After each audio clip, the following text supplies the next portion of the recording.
सुप्याचा Mowgli तळ मागे पडला. 300 मावळी घोडेस्वारांची जमात उन्हातून निथळत चालली होती. पेडगावच्या बहादूरगडावर ठाण झालेल्या दिलेर पठाणला संभाजीराजांनी हरकारे पाठवून आपण येत असल्याची वर्दी दिली होती. 3000 घोडेस्वारांची दिमत देऊन दिलेर खानाने इखलास खान, मियाना व हैरत खान या आपल्या सरदारांना बहादूरगडावरून संभाजीराजांना घेण्यासाठी धाडले होते. इखलास आणि संभाजीराजे यांची सुपे पेडगाव मार्गावर भेट झाली. मावळी मोगली जोडफौज पेडगावच्या वाटेला लागली. पेडगावच्या वेशीवर खासा दिलेर खान सरंजामाने संभाजीराजांची राह ताकद उभाच होता. पूर्वी रजपूत मिर्झाने शिवाला सुलखाला याने भाग पाडले होते.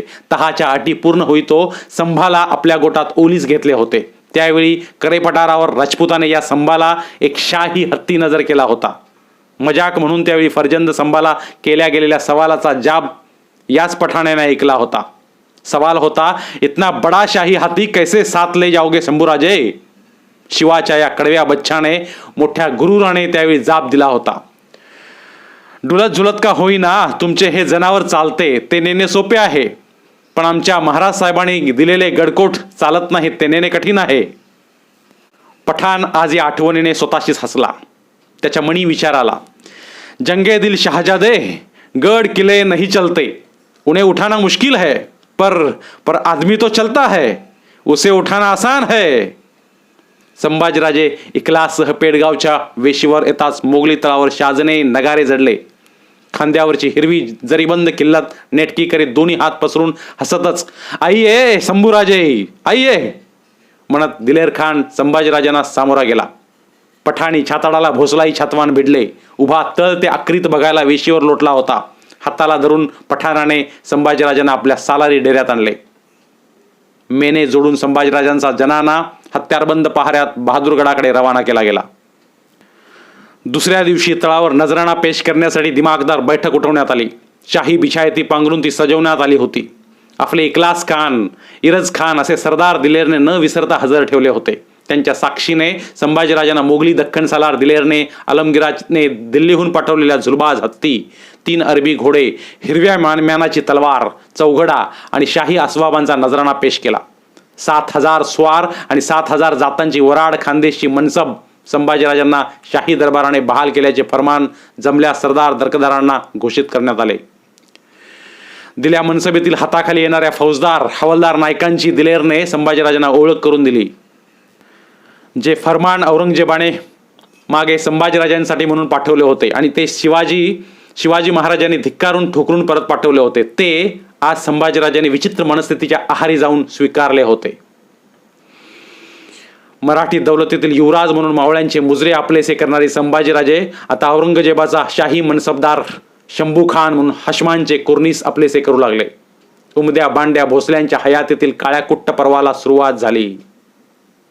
पंजोबा मालोजीराजे, आजोबा शहाजीराजे, आबासाहेब शिवाजीराजे या भोसल्यांच्या कुलदेठातील कुणीही कधी ना कधी तरी हे काळे कुट्ट पर्व सोसल्या भोगल्या विना सुटलेले नव्हते. संभाजीराजांना दिला जाणारा नजराणा आणि मनसबदारी बघून एकच आसामी अस्वस्थ बेचैन झाली होती. बजाजीराजे निंबाळकरांचे पुत्र, छत्रपतींचे जावई, संभाजीराजांचे एका नात्याने मामे भाऊ आणि दुसऱ्या नात्याने दाजीसाहेब महादजी निंबाळकर. नजराणाच्या बैठकीवरून संभाजीराजे आपल्या डेऱ्यात आले. पाठोपाठ त्यांना पहारेकरांच्या हशमाने वर्दी दिली. शलक फलटणवाले निंबाळकर पेश आ रहे हैं. मस्तकी तिकोणी जरीबंद पगडी असलेले, अंगावर खिल्लत चढवलेले महाजी डेऱ्यात आले. वयाने ज्येष्ठ असले तरी मानाची अदब राखत त्यांनी संभाजीराजांना तस्लीम दिली. आम्ही जातीने भेटीस आलो आहोत, युवराजांशी काही बोलावं म्हणून. महाजींनी विषयास हात घातला. बोला राजे, काय करून बसलात हे. कसे बोलावे ते महाजींना सुधारले नाही. मतलब कशाला आलात या खातेऱ्यात. संभाजीराजांनी महाजींना निर्खत कडवा सवाल केला. अंगी शाही खिल्लत पांघरून तुम्ही आम्हाला हे विचारावं. तुम्ही काय इथे हत्यार राबवत आहेत. आमचा असेल काय तो कुणाला कळायचा नाही कधी.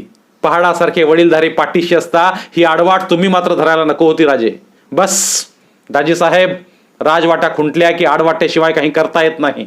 आमचा असेल ही कुणाला कधीच नाही कळणार. कळला तरी उकलणार नाही. अजून शांत विचार करा राजे.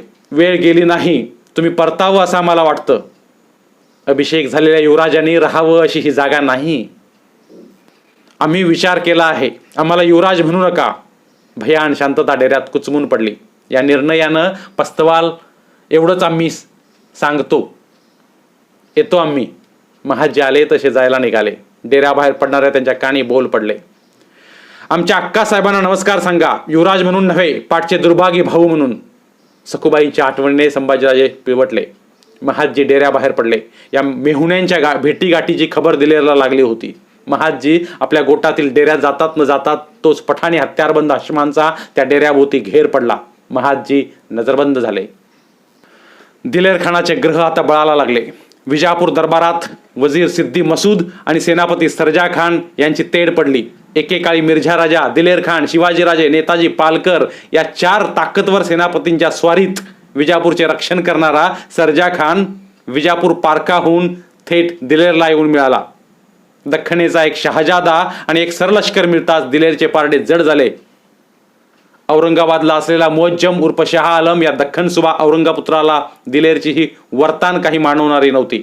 दिलेर आता विजापूर गिळण्याचं स्वप्न बघत होता. त्याला हे श्रेय मिळू नये म्हणून शाह आलम त्याला मराठ्यांवर चाल करण्याचा अनाहूत सल्ला देत होता. दोघांचे पराकोटीचे मतभेद जडत होते. संभाजीराजांसह दिलेरने बहादूरगड सोडला आणि अकलूजला तळ दिला. हे ठाणे आदिलशाही व मराठीशाहीवर चाल घेण्यासाठी मोक्याचे होते. दिलेर विजापूरवर चालून येणार या भयाने वजीर मसूद खानाने छत्रपती शिवाजीराजांशी बोलणी लावली. राजांनी मसूदला मत्तीचा हात देण्याचे अभय लिहून पाठवले. या 2 हेतू होते.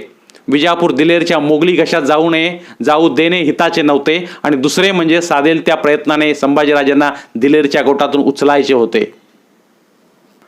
सरलष्कर हंबीरराव आणि आनंदराव यांच्या म्होरकेपणाखाली मराठी फौजांच्या 2 फळ्या आदिलशाहीत उतरल्या. या फौजातील जासूद प्राण धोक्यात घालून दिलेरच्या तळावर संभाजीराजांना भेटले होते, पण युवराज हट्टाला पेटले होते. काही ऐकायला तयार नव्हते. जासूद हताश परतले होते.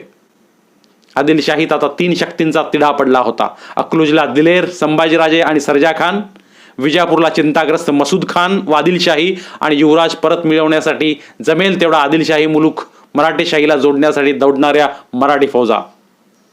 अकलूजच्या तळावर आपल्या डेऱ्यात संभाजीराजे अस्वस्थ फेऱ्या घेत होते.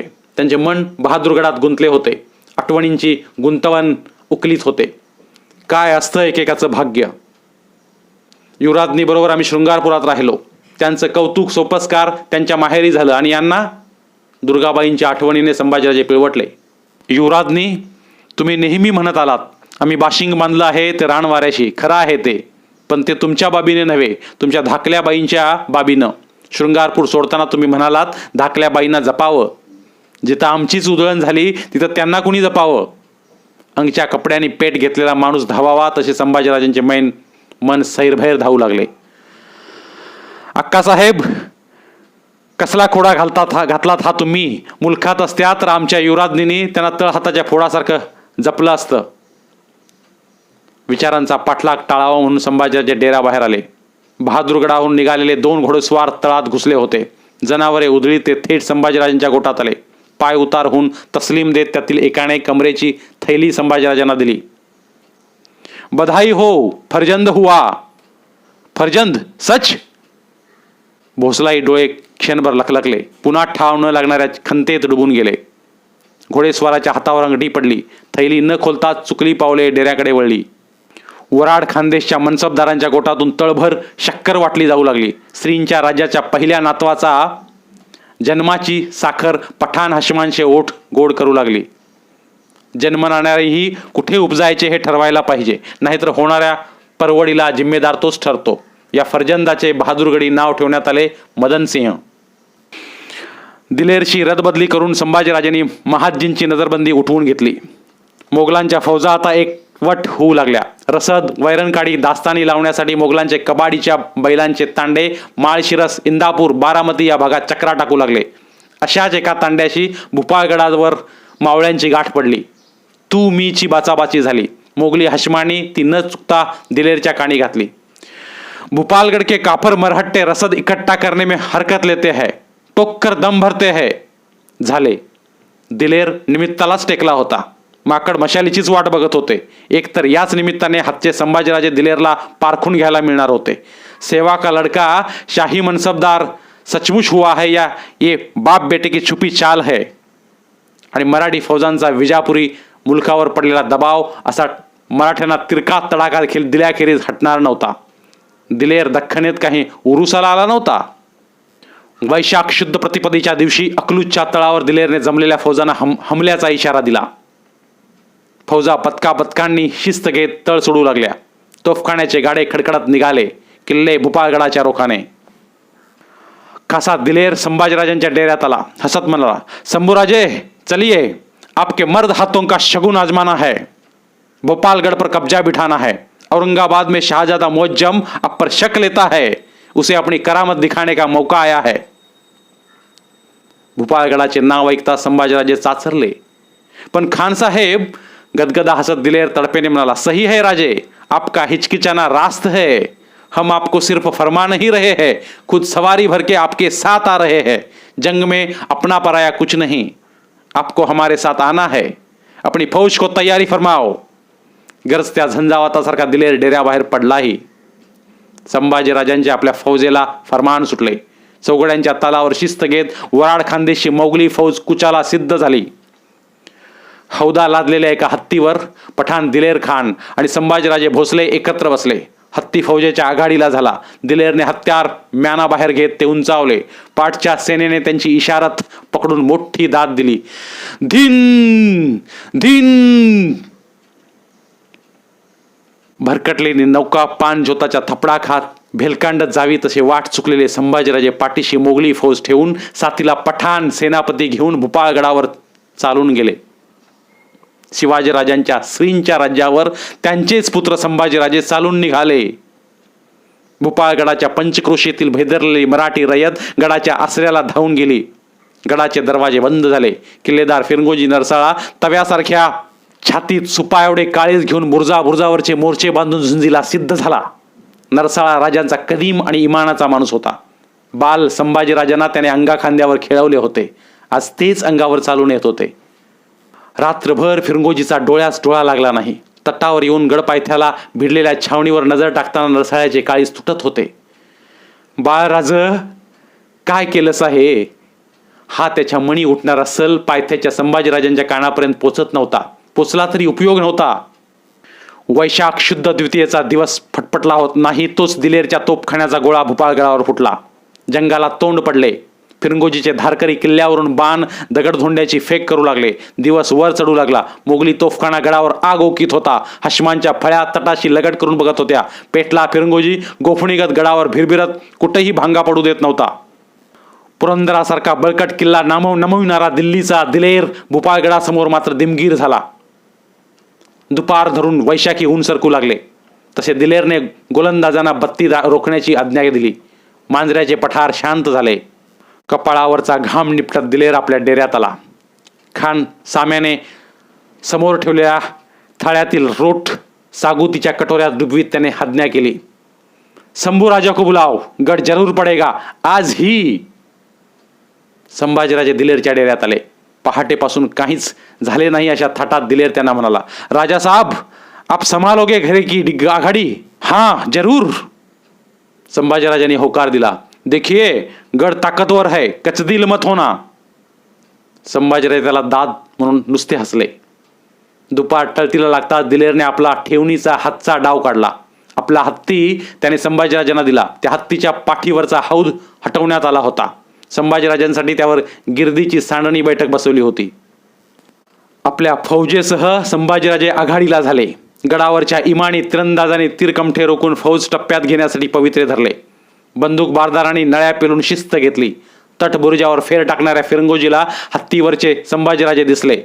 मात्र त्याने आपल्या माणसांना ओरडून इशारा दिली. गड्यांनो, घात झाला. पठाणानं डाव साधला. बालधनी मोहर काढलं. हात आवरा. माया कर्तव्याला आडवी आली. लढतीचे रूप पालटले. संभाजीराजांची फौज थेट गडाच्या तटाला भिडली. फिरंगोजीने तटाला दोर लावून गडावर पांढरे निशाण धरले. एक दोरबाज तटावरून खाली उतरला. त्याने फिरंगोजीचा सांगावा संभाजीराजांसमोर ठेवला. तुम्हावं हत्यार धरणं आमचं काम नाही. आलासा तसं निघून जावं. संभाजीराजे त्या दोर बाजावर गरजले. किल्लेदारास सांग, नरसाळा, आम्ही गड घेतल्याखेरीज हटणार नाही. एक आम्ही तरी पडू, नाहीतर गड तरी पडेल. दोरबादचा निरोप ऐकून फिरंगोजी पेचात पडला. लढत द्यावी तर संभाजीराजांच्यावर हत्यार धरावे लागणार, न द्यावी तर गड सोडावा लागणार. फिरंगोजीने गडावर सबनीस विठ्ठल भालेरावांशी मसलत केली. काय करावं? संभाजीराजांकडून साऱ्यांना अभय घेऊन गड खाली करून द्यावा अशी मसलत पडली. तटावरचे पांढरे निशाण डावे उजवे डुलू लागले. ते बघताच मोगली तळावर शहाजने नगारे झडले. हत्तेच्या तोफा फुटल्या. अभय घेतलेल्या फिरंगोजीने विठ्ठल भालेरावांसह येऊन गडाचा दरवाजा खोलून मान खाली टाकली. त्याला संभाजीराजांकडे बघावेसे वाटत नव्हते. आपली मावळी शिबंदी घेऊन फिरंगोजीने खालमानेने विठ्ठलरावांसह भूपाळगड सोडला. गडावर चांदताऱ्याचे हिरवे निशाण चढले. संभाजीराजे गडाच्या बालेकिल्ल्यावर गेले. दिलेर पायथ्याला पठारावरच्या तळावर राहिला. रात्र उतरली.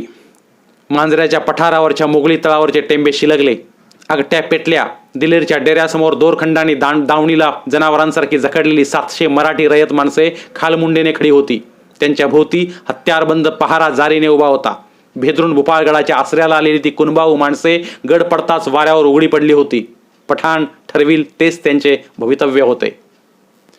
इस्पाहाणी मद्यावर रस्सा रोटीची रिचवलेला दिलेर डेऱ्याबाहेर आला. कैदखान्याच्या प्रमुखाने त्याला कुर्नीस देत विचारले, इनका क्या करना है? दिलेरने साऱ्या तांड्यावर नजरफेक टाकीत एक उद्गार हुक्म फरमावला, काफरों का एक एक हात कलम कर दो. मांजऱ्याच्या पठारावर जल्लादांचा जथ्था हाती वीतभर रुंदीचा धारदार सपाटा घेऊन लाकडी खोडावर दाबून धरलेले काफरांचे हात कलम करताना खवचटपणे विचारित होता, कौन से हात से पत्थर गिराए कमीने? दमलेला जल्लाद सापता दुसऱ्याच्या हातात नेताना तिरस्काराने म्हणत होता, कितनी पैदाइश है कमबख्तों की, तट पर से फेक देते तो हमें इतनी तकलीफ तो नहीं होती. पठारावर किंकाळ्या मागून किंकाळ्या उठत होत्या. भूपाळगडाच्या बालेकिल्ल्यावरून त्या ऐकता येणार नव्हत्या. त्या किंकाळ्यांना कुणी वाली नव्हता. कसा असावा? भूपाळगडाच्या कुमकेसाठी महाराजांनी 16,000ची सेना पाठवली, पण ती समयास पावली नाही. गडावरचे बदललेले निशाण बघून मावळी सेना परतली. दिलेर खानाने गडाच्या माऱ्याच्या मोक्याच्या जागा बेचिराग करून टाकल्या. पावसाळा तोंडावर आला. गडाची बंदिस्ती करून दिलेर आणि संभाजीराजे बहादूर गडाकडे निघाले. मराठी रयतेचे हात कलम करण्याच्या हुकुम खानाने दिला ही बाब संभाजीराजांना मनात सलत होती. स्वस्थ बसू देत नव्हती. बैठकीच्या हत्तीवर हौद्यात त्यांनी खानाला सांगितले, बेकसूर माणसांचे हात कलम करण्याचा हुकूम दिलात, हे बरे नाही केलेत. खान बेपरवाहीने म्हणाला, शुक्रगुजार हो राजे, हमने उन्हें मौत के घाट नहीं उतार दिए. हमारा कितना हशम काम आया जानते हो, ये नाचीज मिट्टी का ढेर कब्ज करने के लिए. चाप बसविल्यागत संभाजीराजांची जुबान खुंटली. काळजात मात्र काहीतरी सलत राहिले. बहादूरगड आला. आपल्या फौजेला दास्तानी लावून संभाजीराजे कबिलाच्या दालनात आले. राणूअक्का आणि दुर्गाबाई काहीतरी बोलत होत्या. त्या बोलणे तोडून थांबल्या. सलवार कमीज घातलेल्या, तलम ओढण्या चेहऱ्याभोवती ओढलेल्या सेवेच्या दासी दालनाबाहेर गेल्या. संभाजीराजांनी पुढे होत राणूअक्कांचे पाय शिवले. त्यांना काहीच दाद न देता अक्कांनी तोंड फिरवले. त्यांनी ओठवर लपेटून घेतलेल्या पदरा अडून थरकते शब्द उमटले, गड जिंकून आलात, तुमची आरती कशी उतरावी उमगत नाही आम्हास. खाली मान घातलेल्या दुर्गाबाईंच्या हाती चुरला जाणारा पदरी हेच सांगत होता. संभाजीराजे सुन्न झाले. स्वतःच्या शर्मेने त्यांची भरदार चर्या काळवंडली. गर्दन झुकली.